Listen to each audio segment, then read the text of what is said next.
Querelleuses, querelleurs, bienvenue dans cette nouvelle vidéo querelle, une vidéo où je suis accompagné de mon collègue Ed Wood. Ed Wood, comment ça va bien? Bah, ça va hyper bien. Au moment où on enregistre, nous sommes entre les deux fêtes de fin d'année.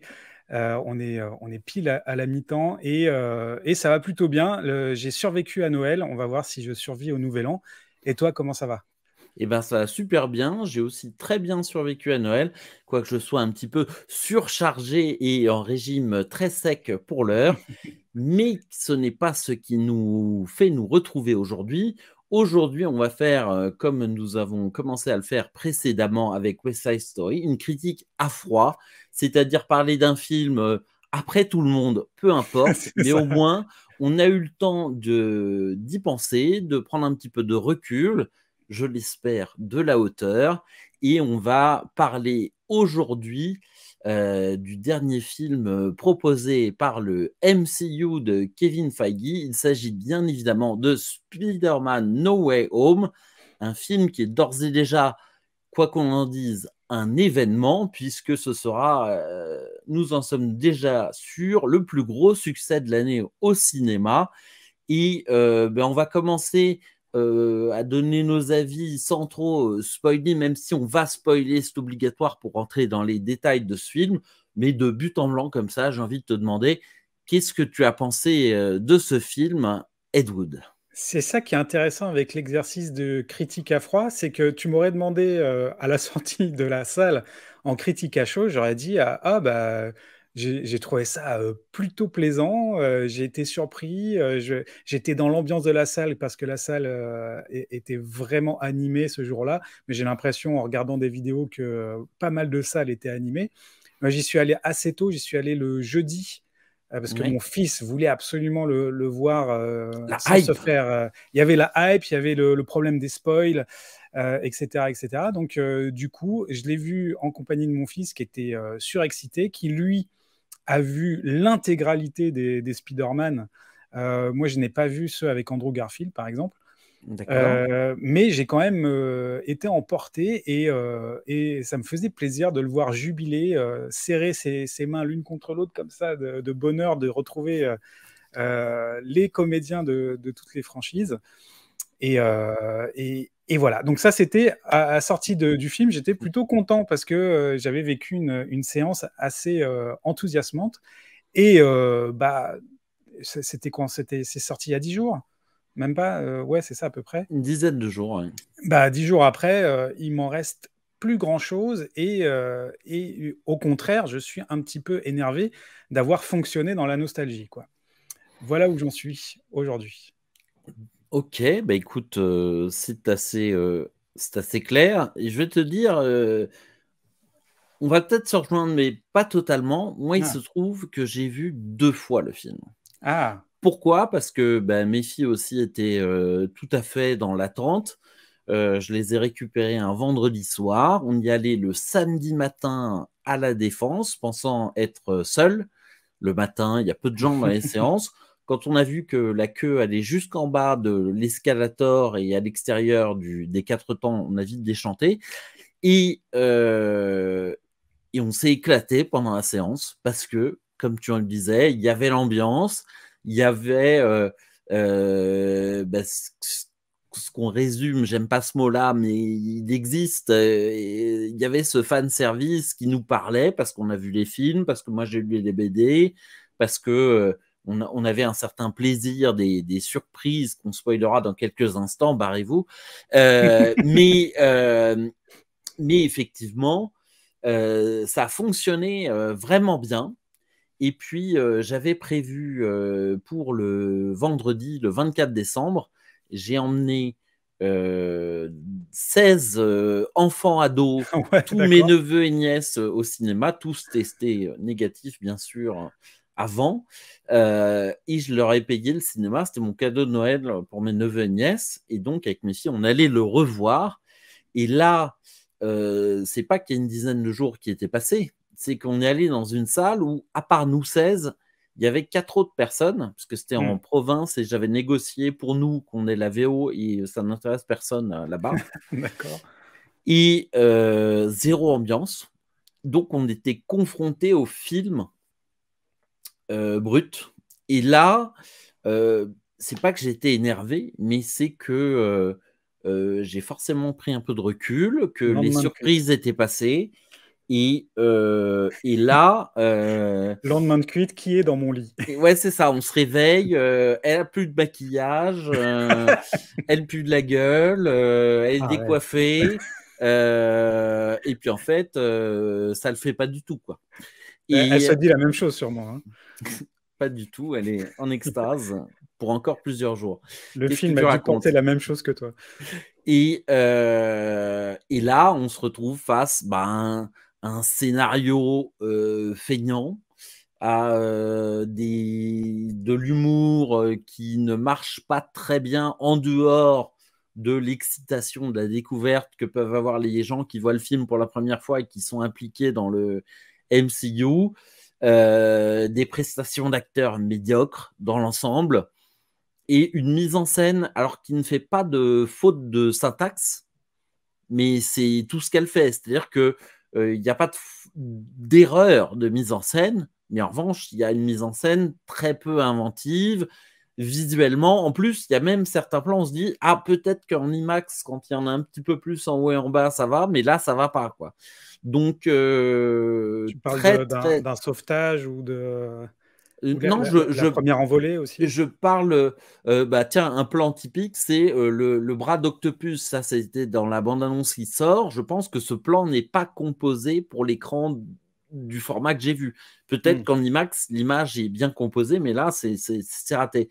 Donc, il y a un film qui retombe de haut et d'une certaine manière, je suis très heureux de l'avoir vu la première fois dans une salle où il y avait de l'excitation parce que si le soufflet retombait, j'ai quand même passé un bon moment quand je l'ai vu.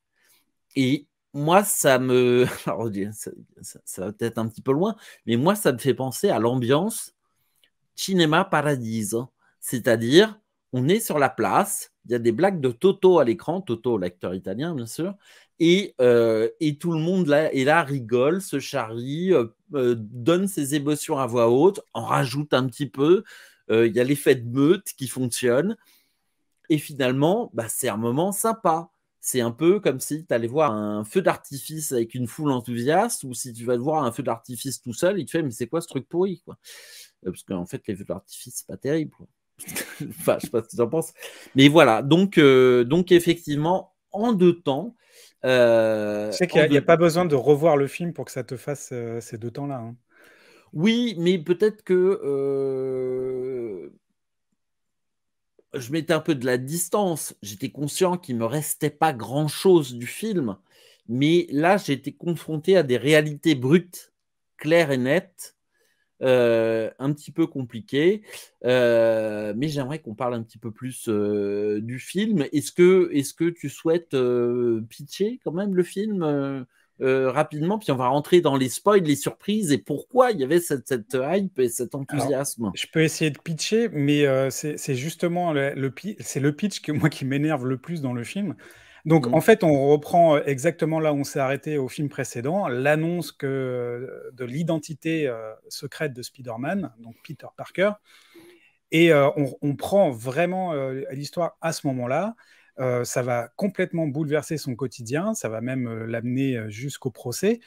Et pour essayer de revenir à quelque chose de normal, il contacte le Docteur Strange qui, par un tour de magie, pourrait très bien effacer de la mémoire collective l'identité de Peter Parker. Et en faisant ce sort, il y a un tour de passe-passe à la apprenti sorcier, le sort foire un peu, et ça ramène des gens d'univers parallèles qui connaissent l'identité de Peter Parker, notamment le Bouffon Vert, donc on a vu dans la bande-annonce, Electro, j'espère que je vais reconnaître tout le monde, et Octopus, bien Non, sûr. mais on peut dire il y a aussi l'homme sable Oui, et le lézard. le lézard qui est encore plus moche que dans les films Amazing Spider-Man, ce qui est quand même Encore plus incroyable. moche que les plus moches des lézards. Oui, c'est ça. Donc, Bah oui, c'est ça, c'est le multiverse en action Mais c'est pas chez. tout à fait ça, hein, mais oui. C'est pas le multiverse vraiment. C'est pas ce qu'on nous promettait, quoi. Une ouverture sur vraiment le multiverse. C'est juste des petites failles qui laissent passer des gens.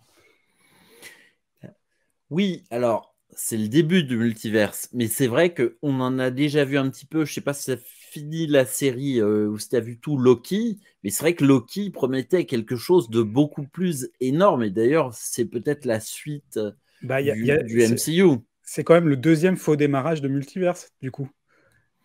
Alors, mais alors C'est ça, un faux départ à chaque fois. non, mais ça, on va en parler un petit peu après. Mais effectivement, le multivers c'est donc venir ses ennemis de Spider-Man. Et bien sûr, au cours de l'aventure, et c'était là le gros reveal qui était un secret de Polichinelle que tout le monde connaissait Euh, des mois à alors l'avance. oui, moi j'avais quand même un doute.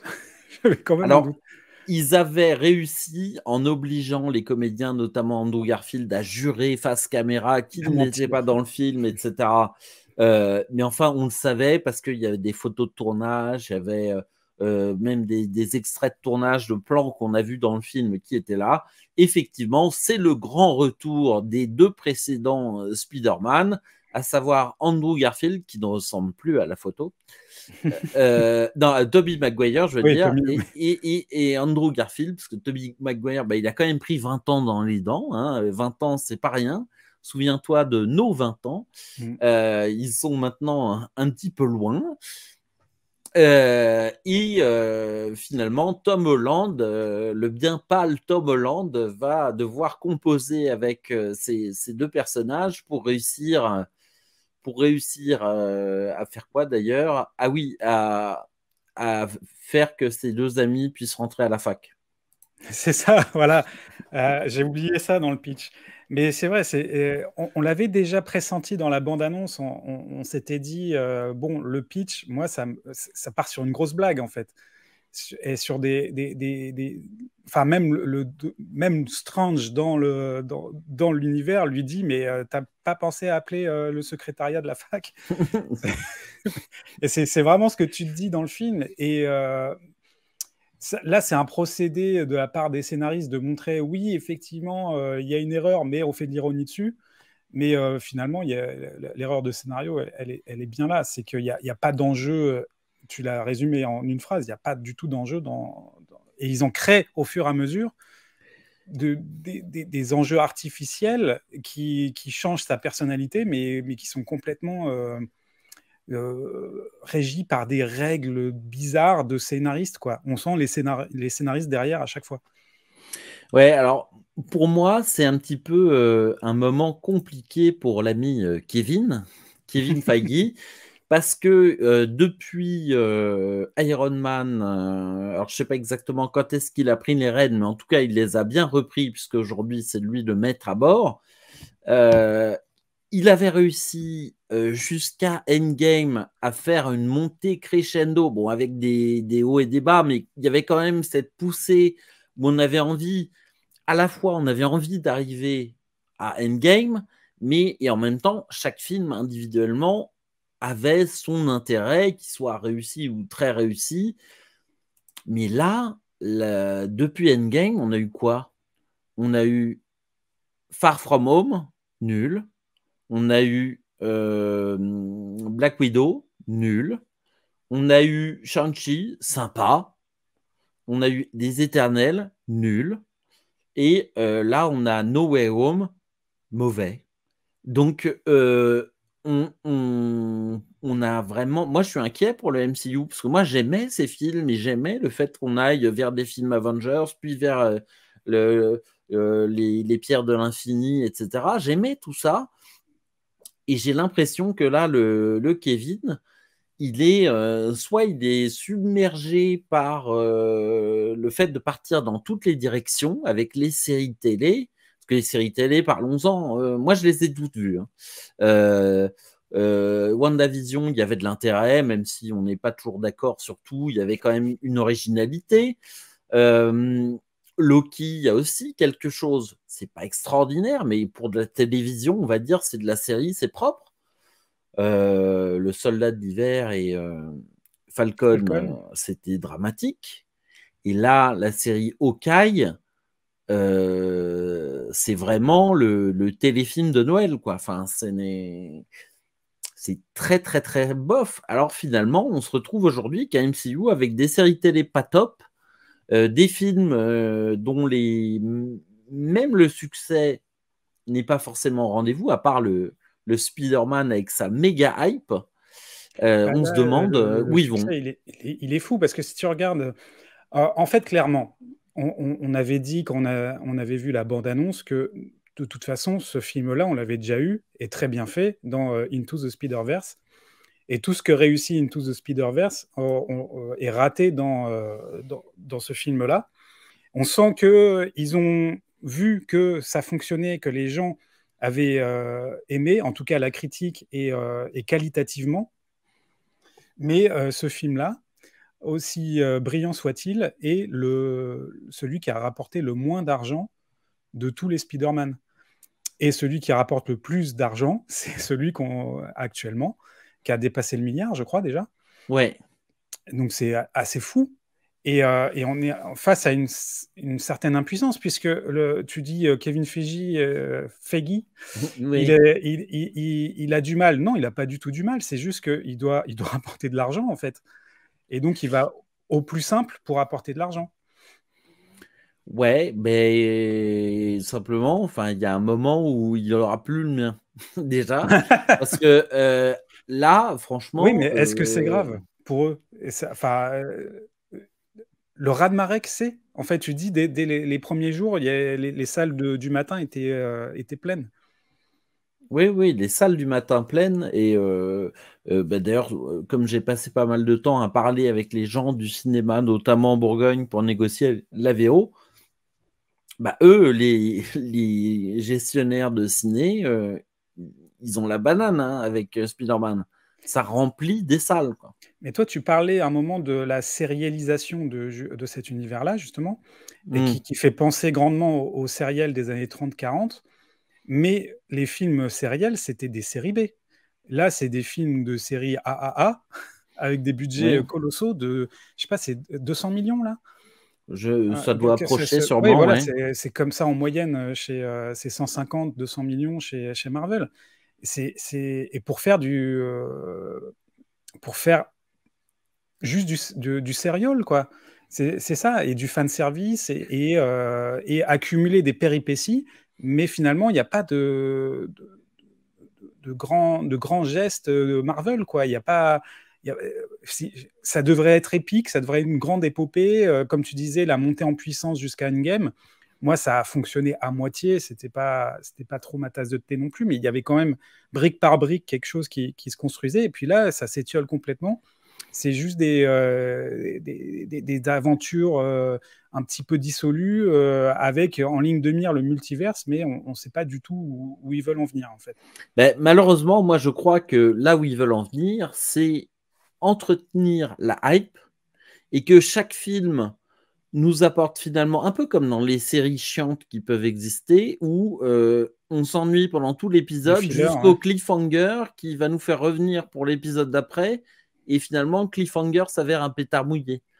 Oui, mais ça raconte plus rien. Et c'est là où j'étais énervé, en fait, parce que, bon, effectivement, il y a la nostalgie qui fonctionne. Et encore, j'ai pas vu comme j'avais dit, j'avais pas vu les Mm. J'ai vu que les trois premiers.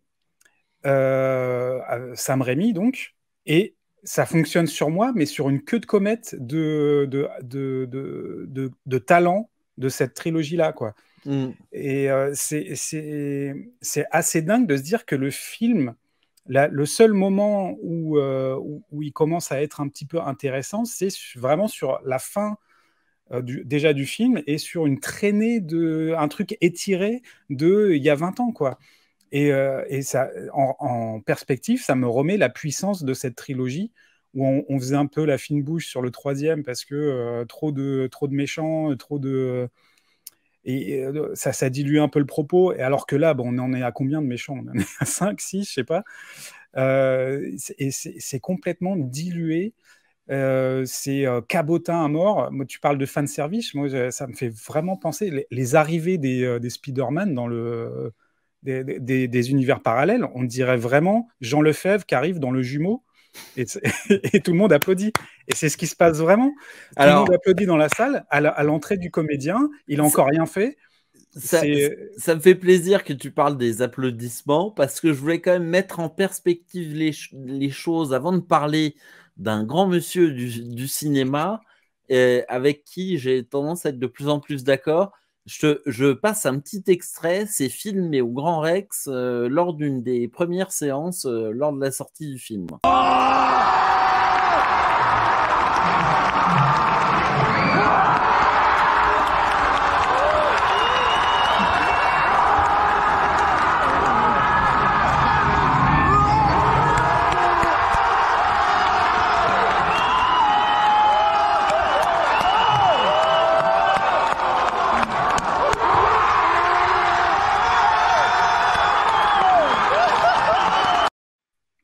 Bah, c'est exactement ça, c'est vraiment au théâtre ce soir, en fait.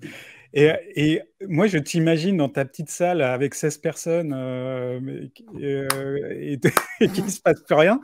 Et là, tu te rends compte que le décor est complètement banal. On est dans une cuisine, le type sort d'une autre cuisine, ils lui font faire du nettoyage au plafond, des trucs comme ça. On est dans le boulevard, dans le boulevard et le boulevard, quoi. C'est vraiment. C'est assez fou et ça m'a fait repenser. J'ai ressorti ce qu'avait dit Martin Scorsese il y a déjà quelques temps. Je crois que ça fait déjà plus d'un an. Et où il dit, alors j'ai mis les phrases en anglais, mais en gros il dit le MCU, ça n'est pas du cinéma. Et malgré tout ce qu'ils font, les efforts, la bonne volonté et tout, c'est theme park, c'est un grand 8, quoi. C'est une attraction. Et autant qu'ils disent que ce ne soit pas du cinéma, parce que cette séance, l'extrait qu'on vient de voir pour moi, c'est du cinéma, c'est de la fête devant un écran, peu importe le contenu. Et finalement, l'arrivée en gare du train de la Ciotat, bah, le scénario n'était pas très intéressant. Il y avait, voilà, c'est juste que ça a provoqué quelque chose chez les spectateurs qui a marqué l'histoire du cinéma pour toujours. Et euh, effectivement, on est plus dans une attraction, dans un grand 8. Et comme quand tu vas à Disney, il y a des jours où il pleut, il fait froid et où tu n'as pas envie d'être là. Et puis, il y a des jours où il y a une bonne ambiance, c'est sympa. Effectivement, ça n'est pas ce que propose le cinéma de Scorsese ou le cinéma qu'il apprécie et qu'il aime.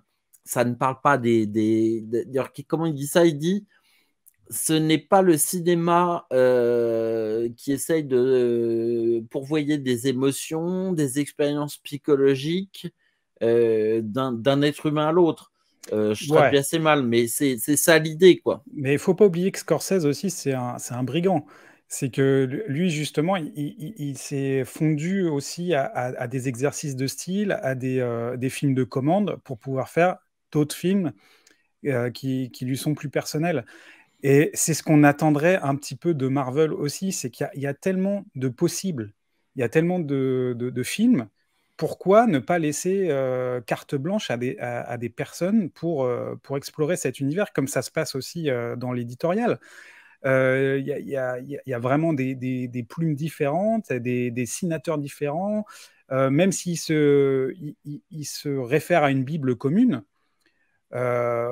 Tu dis Kevin Feige, c'est le garant de cette Bible, c'est le mastermind du truc, mais j'ai envie qu'il lâche un peu la bribe, parce que de toute façon, la Bible, elle existe. Il n'y a pas besoin d'un gardien comme ça, et que chacun s'approprie un peu. Et c'est ce qu'on attendait. Et c'est pour ça qu'on est un petit peu déçu par, tu dis, mauvais pour les Eternals. C'est qu'on attendait vraiment une prise en main par un auteur d'un univers. Et Alors, finalement, c'est assez timide. effectivement, et tu parles de ça, et ça nous amène à finalement l'un des moments d'excitation de la séance, pour lequel je suis resté jusqu'au bout la deuxième fois aussi, parce qu'il y a comme d'habitude les scènes post-génériques. Alors il y en a une qui fait plutôt peur qu'autre chose, c'est quand on voit Venom qui abandonne un bout de symbiote qui va servir dans d'autres films Spider-Man du MCU, au secours. Mais il y a une scène post-générique qui n'en est pas une, qui est une bande-annonce qui arrive après, et qui est la bande-annonce de Doctor Strange in the Multiverse of Madness. Et là, c'est le retour de Sam Raimi. Et est-ce qu'il aura les mains libres? Est-ce qu'il pourra? Est-ce que la bande-annonce qu'on a vue nous pourvoit quelque espoir? Moi, non. Mais j'aurais aimé te dire, il y a plus de cinéma dans cette bande-annonce que dans les 2h30 de Spider-Man, mais en fait, non, on ne se rend pas compte du tout de la patte de Sam Raimi dans cette bande-annonce. C'est un teaser, hein, c'est pas vraiment une bande-annonce. Oui.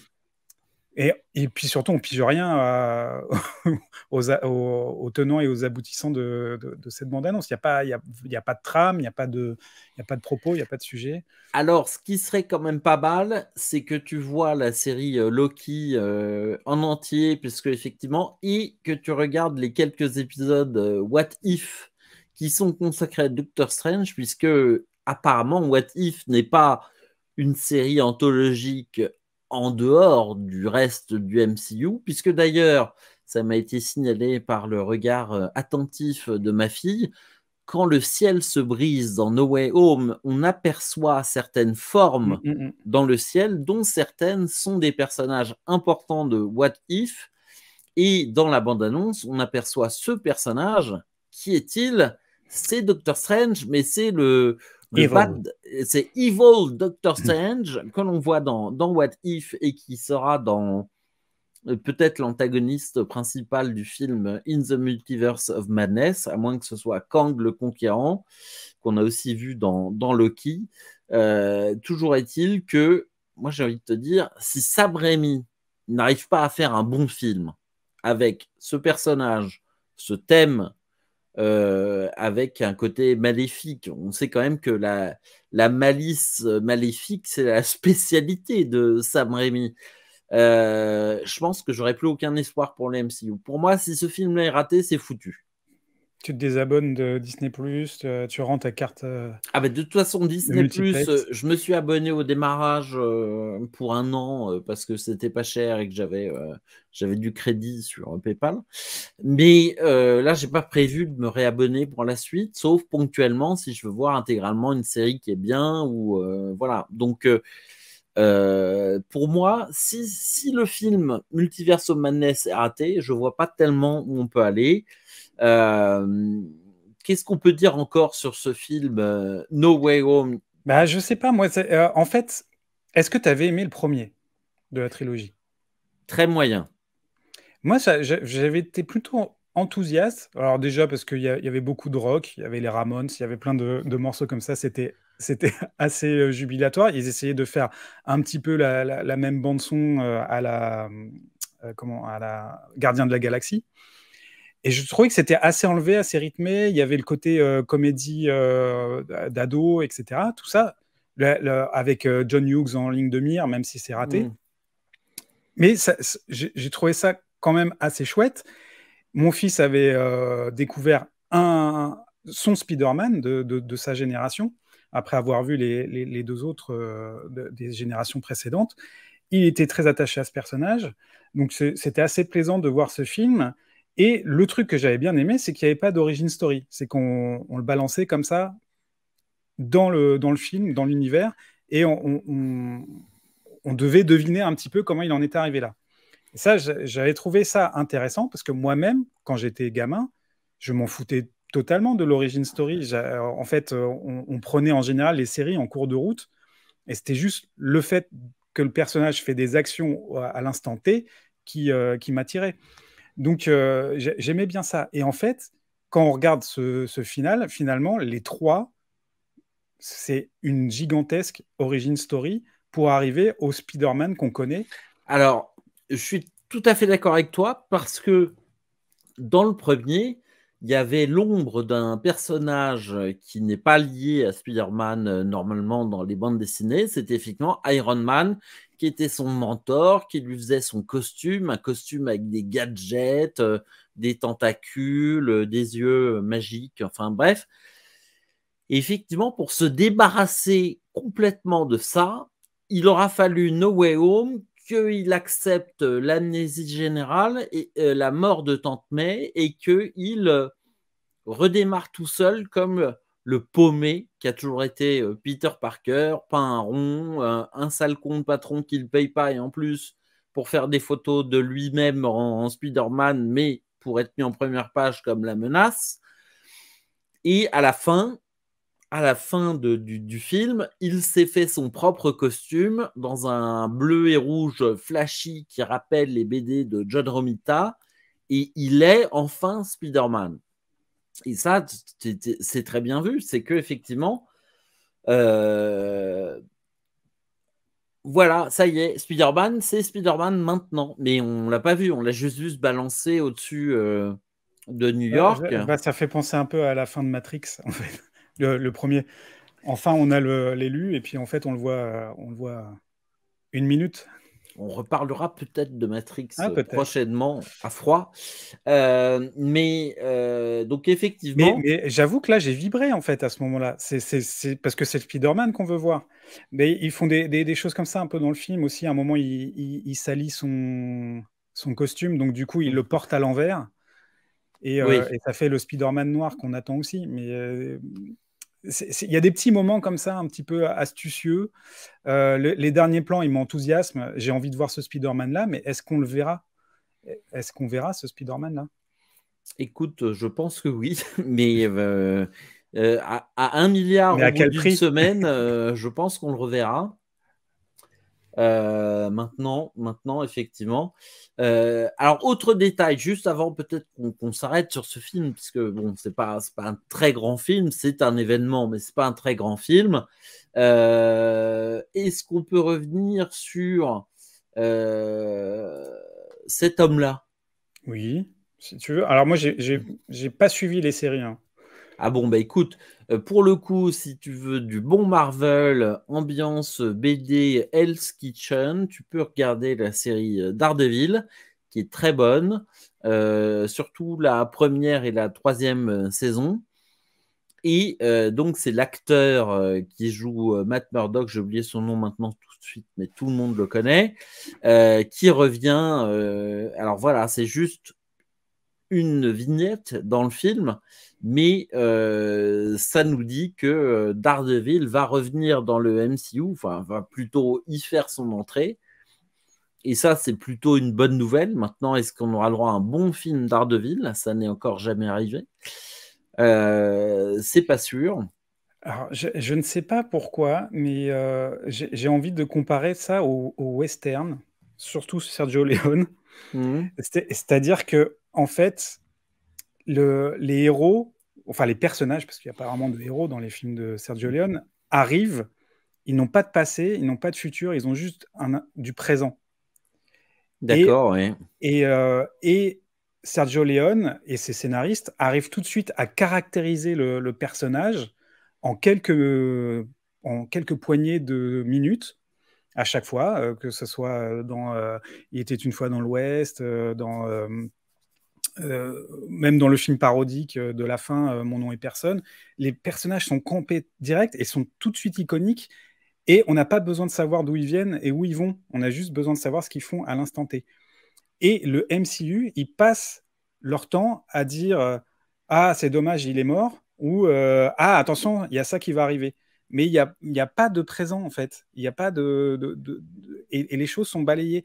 Et là, ce personnage-là m'énerve d'autant plus que il balaye le film que je voulais voir, c'est-à-dire Spider-Man, son identité est révélée, comment il compose avec ça, comment il assume ce qu'il a fait, est-ce que l'opinion publique va le condamner ou pas, des choses qu'on voyait un petit peu dans Iron Man dans le 2. Mhm. C'est des problématiques super intéressantes, c'est confronter des problématiques réelles à des événements surréels, et on ne voit jamais ça, et ça me désole en fait. Et c'est dommage, c'est ce personnage-là qui annule toute cette problématique-là. Oui, alors qu'il aurait pu la porter. Oui, Et qu'on aurait pu en voir plus dans le film, en fait. Et je suis d'accord, et moi j'aurais préféré voir, mais après on ne fait pas le film à la place des autres, Non, mais c'est ça. j'aurais préféré voir un Spider-Man qui combat la pègre avec Daredevil le soir entre 2 séances du procès, par exemple. Mais bon, c'est un autre discours. Il y a une autre image que je voulais mettre comme ça, que tu reconnaîtras forcément. Ouais. Euh, c'est un mème qui a été là modifié avec les différents costumes qui sont dans le film. Voilà, ça fait partie des vignettes qu'il y a dans le film. Il y a un moment où il y a exactement cette mise en scène entre les personnages. Alors, ils ne sont pas en costume, mais ils se sont imposés de le faire. Ben, c'est ça, mais alors ça montre déjà qu'on a du mal à distinguer les Spider-Man quand ils sont en Spider-Man, quand même.